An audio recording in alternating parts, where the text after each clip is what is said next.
Dr. Hester Vivier grew up on a tobacco and cattle farm in the eastern part of Zimbabwe.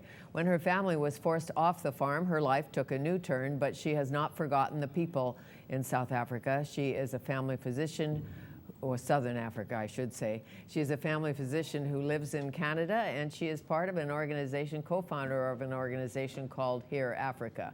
It is my pleasure to welcome Dr. Hester Vivier to Studio 4 to tell us more. Nice to meet you. Thank you for having me on the show. Well, take me back to your tobacco farm in Zimbabwe. What was going on? I assume you're talking about 2000, like the early 2000s. Yes. Well, with the land reform program, more and more of the farms were being expropriated by the government. And my mother, by that time, she was widowed. She was in her mid-70s. And she was still farming by herself. She had a farm manager that was running the farm for her. Mm-hmm.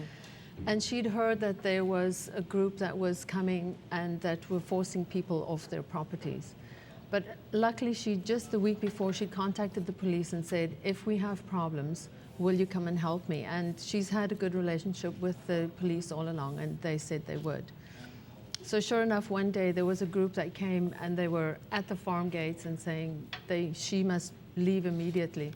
But my mom is just such a calm lady. She invited some of them to come up to the front porch and have tea with her to discuss the issue. But in the meantime, she'd already phoned the police, and she was just able to diffuse the situation. Because she was not aggressive, it didn't escalate the situation. And luckily the police came and the crowd was dispersed. But when they left, the farm workers, they said to her, "Madam, you were so brave. If you had gone and left everything behind now, you would have lost everything."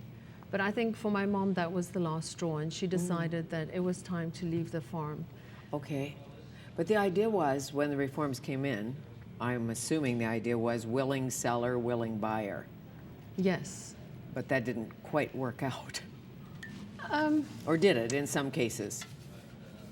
I'm not sure that I think in some cases it did, but a lot of times the farmers weren't willing to sell. They didn't want to sell. They were happy on the farm. For a lot of them, they'd been there a couple of generations, and it was their family farm. Sure. So they didn't want to leave. They didn't want to sell. Right, but the former Rhodesia, Zimbabwe, was once the breadbasket really of Africa, or considered the breadbasket of Africa. That's right. And now I was reading 78% of the people live in poverty? That is correct, yes. Why did you found Here Africa? Or when? When we were registered as a charity in 2009, but our roots came probably from a couple of years before that. A friend of ours, him and his wife are both from Zimbabwe, and they were sending clothes back to their family and acquaintances in Zimbabwe, going to Value Village and buying clothes and sending it back. And then they were having dinner with a barbecue with the family that's currently our president. And they said, well, why are you buying clothes? We'll give you clothes. I'll collect. Ginny Sawatsky, she's also on the board. She said, well, we'll collect clothes from our friends and family and we'll send it over. So that's how we started, just sending clothes. And then when there was the really bad drought and food shortages around 2008, we started doing food delivery, and it kind of escalated. Then we did food and seed. And at one stage, Ray, who's our current chairman, said, well, we should just form an organization and do this so that people that support us can get tax receipts for it. Right. And so the organization has just kind of grown organically from that. So for the average person in Zimbabwe, tell me about a typical day. I think for a lot of Zimbabweans, their typical day revolves around getting food for that day. Water too? Water. Clean water? Clean water, that's a very big one as well. About 80% of people live on less than $2 a day. The unemployment rate is over 60%. So for a lot of people, their daily lives just revolve around getting the food that they need and just getting school fees for their children to be able to send their children to school. Like, they're at the very basic of living, where Your most basic needs is for food and water. And no jobs because the tobacco farms are pretty much gone, or what? In the rural areas, yes, because there's not a lot of farming going on, but also in the cities, I think there's a lot of, because of the dollarization that happened in 2009, a lot of the businesses, their funds that they had was just wiped out. Right, and by dollarization, I mean the currency there now is the US dollar? It's the US dollar. The official currency is the US dollar. So people that had Zimbabwean dollars in the bank, they lost all of that. So everybody started back at zero.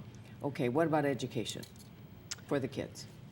Education, Zimbabwe has always been known that it had a really good education system.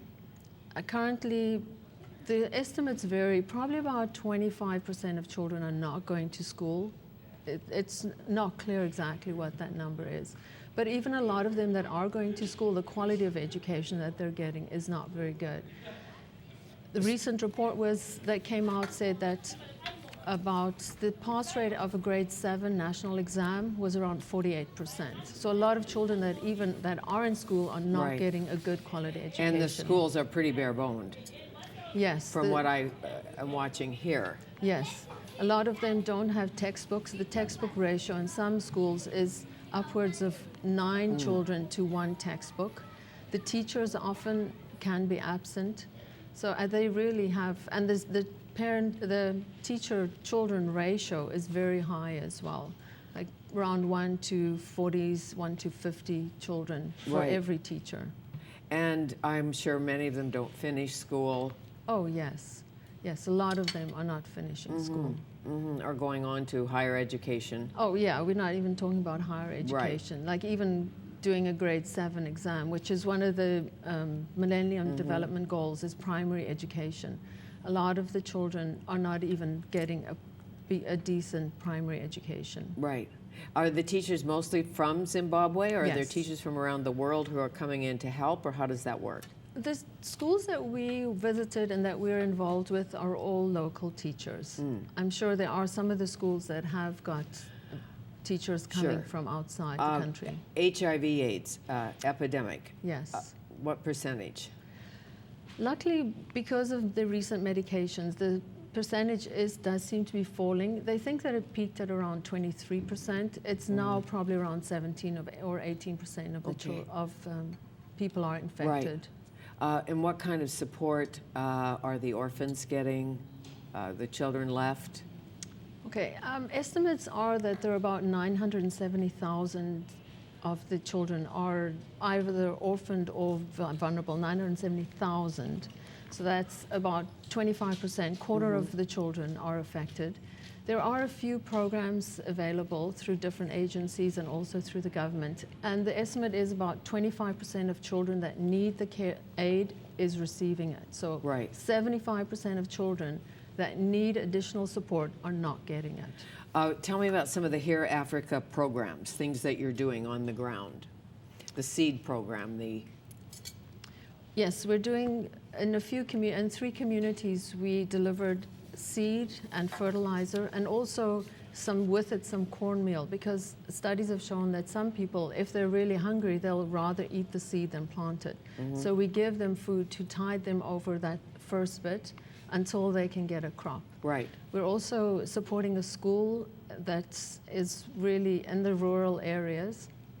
And we also have a sewing program that we're helping some women we're teaching that there's a fountain of hope that teaches them how to sew.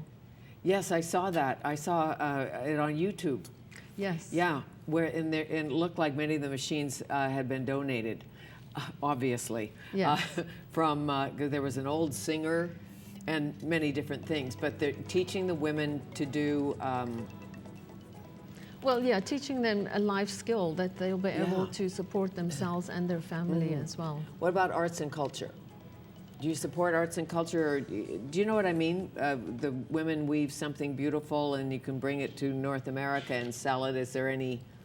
Well, it's interesting you mention that. I've actually started a small business importing arts and crafts from Zimbabwe, because you're absolutely correct. The women, with their time, they're making the most amazing baskets and beaded wire and bead ornaments and bowls, like wooden bowls. Right. Just amazing the things I'm sure. that 'Cause people they have make these- with their time. They have fabulous skills, and then if you can bring it to market, why Yes. not? And bring money in for the family. Yes. What about getting money in Zimbabwe if you'd like to start a business? Are they funded in any way? You know, it's kind of a movement in some of the non-government organizations to help people start a business, you know, loan them money, no interest, Yes. that kind of thing. Yes, actually, the name of our fund, of our organization here, Africa, it really plays on the fact that we want to hear what the needs are and respond to it. And that's the direction that we were taken in December. We met with a group of women, and they say to us, what we really need is somebody to lend us money so that we can start our own business. And that's just in the fledgling stages that we're Yes. moving into that, the small, just microcredit. Like microfinance has you know, loans and everything with it. Microcredit is probably what we're just starting with at the moment. Yes. And it's really exciting to see where I'm that sure. will take us. And some of the people who are loaning the money are getting it back. That's the greatest part. That's what you they know? say, that if you loan to women, that they will repay it. Yes. Well, wonderful work you're doing. Thank you so much. And you have a practice as a doctor as well, so you have like a day job? Yes, I do. But yes, I do. When are So you going it's back pretty to busy. Zimbabwe? We don't have any plans at the moment, Okay. but I'm hoping within the next year or two, yes. Sure. And people can just write a check to Here Africa, I'm sure, to help you. Oh, that'd be great. We'll take it any That'd day. be great. Not necessarily clothes, but clothes if needed, but more money to do the work you do. Yes, I'm yes, thinking. because the shipping is so expensive. We've kind of focusing more on helping projects Sure. over there. Sure. Yes. Nice to meet you. Thank you so much. Thank you.